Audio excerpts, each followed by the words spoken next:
So it's been a big night for the Labour Party. Let's speak to Labour's National Campaign Coordinator, Pat McFadden. Very good morning to you. Good morning. Lots of results to pick over, and I'm sure you'll be pleased with a lot of them. But let's kick off with the by-election win in Blackpool South. Just how important a win is that for Labour? It's really important because of all the different elections that were taking place yesterday.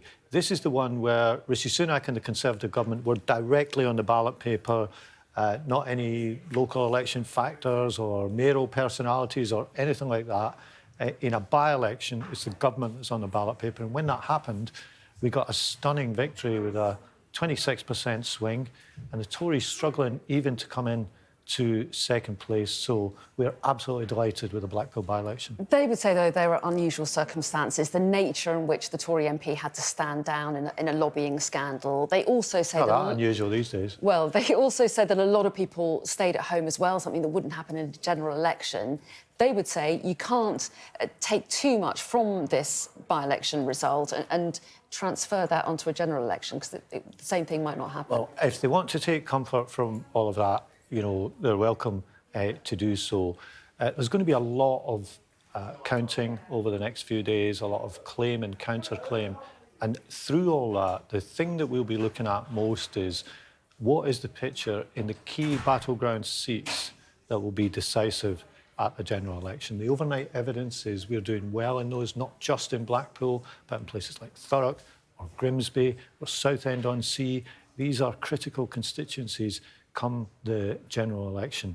And that's what we'll be looking at more than anything else over the next couple of days as people try to analyse all these results. Sticking with the Blackpool South result just for a moment, do you think what happened was that people changed their vote from the Conservatives to Labour, or do you think that your candidate won simply because of a collapse in the Tory vote? Well, I get asked this a lot. I spent some time canvassing in Blackpool and in other parts of the country, and I think there's been this mood that maybe Labour's poll position or our electoral successes in the last year or two are just down to disillusionment with the Tory party. That's a factor, but I think there is positive enthusiasm for Labour and a recognition of the changes in the Labour Party that Keir Starmer's made, particularly those critical underlying tests beyond any policy that voters look to, which is, can I trust you with public money? Can I trust you with national security? You know, that's the basic starting point for any electoral conversation. We're now passing those tests in a way that we weren't a few years ago, and I think people recognise that's because of the changes Keir Starmer's made in the Labour Party. And do you think that the results that we've seen overall put the Labour Party on course for a really quite big majority at the next general election? I mean, is the case that you want to make actually you're doing quite well when you look at everything that we've seen overnight? I would never use the language that you just used. Not a single vote has been cast in the general election. What I think these results show is that we've made enormous progress in the last few years, that we're a changed force, back in the service of the British people, back in the mainstream of British politics, passing those tests that I said, but the general election is yet to come. I think there's a mood for change in the country, and the only way that people will get change is by getting rid of the Tories and voting in a new Labour government, and that's the case that will take them whenever the general election's called. And there's no question that the results look bad for the Tories. They would say that was inevitable. It was a high watermark last time these seats were contested because they were enjoying a COVID vaccine rollout bounce. And also, some would say that Labour hasn't always been, in the results we've seen so far, the party to benefit from the Tory losses. The Independents have picked up quite a few seats around the country, and the Greens as well. Is that something you're concerned about at all? Well, I think with regard to the Tories, they're running out of road with that excuse. Sometimes, look, in mid-term, governments lose local elections or do badly at them. That's been a pattern in our politics for a long time, but it's not mid-term.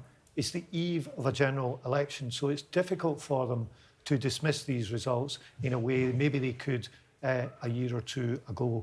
And, you know, it is a more varied tapestry than it has been perhaps in the past.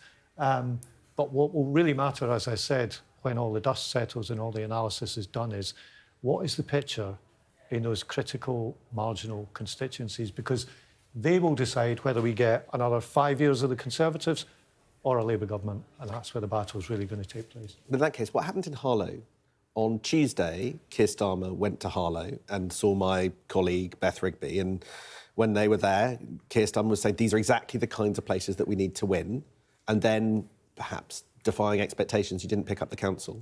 What do you think? Well, what do you think held you back there? Look, we did well. We got a swing to us. We just fell short. I mean, it was a matter of a few dozen votes, I think, across the council. And you need massive swings to win at a general election. Well, we did get a massive swing in Blackpool last night, where a parliamentary seat was on the table. Look, if there's any place where we haven't done quite as well as we want, my message is always just work harder, do more. And where would that be? So that'd be Harlow, Peterborough, where else? Well, I don't want to pick out individual seats, but I think we are doing well around different parts of the country. You've also got to take into account the Scottish factor, where I think we'll gain seats as well. And we've been nowhere in Scotland for the last 10 years. 1 or 2 seats is all we've had there.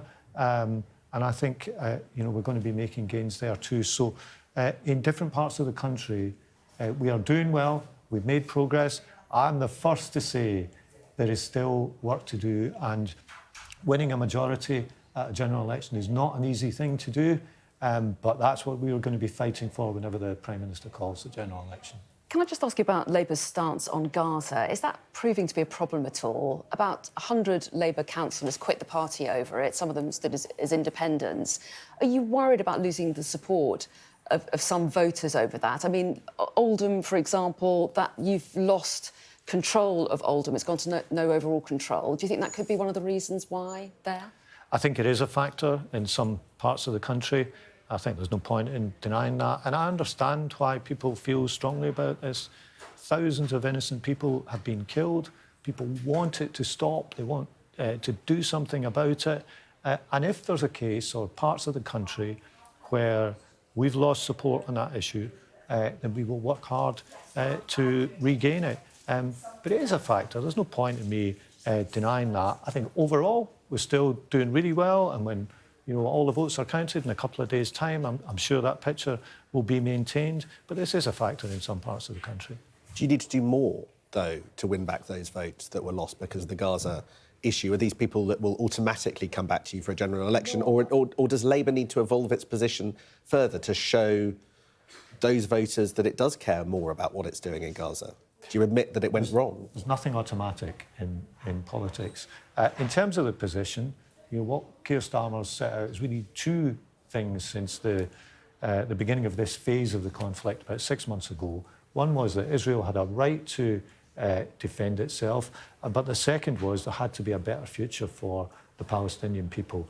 And we feel that very strongly. And if we were to win at the general election, that would be a huge foreign policy priority for Keir Starmer's government. OK, well, we are out of time. We might see you again during the day, I guess, or tomorrow. There's results coming in all the time, but... It's a pleasure to be here. Yeah, well, thanks very much indeed for coming in, Pat McFadden. Thank you.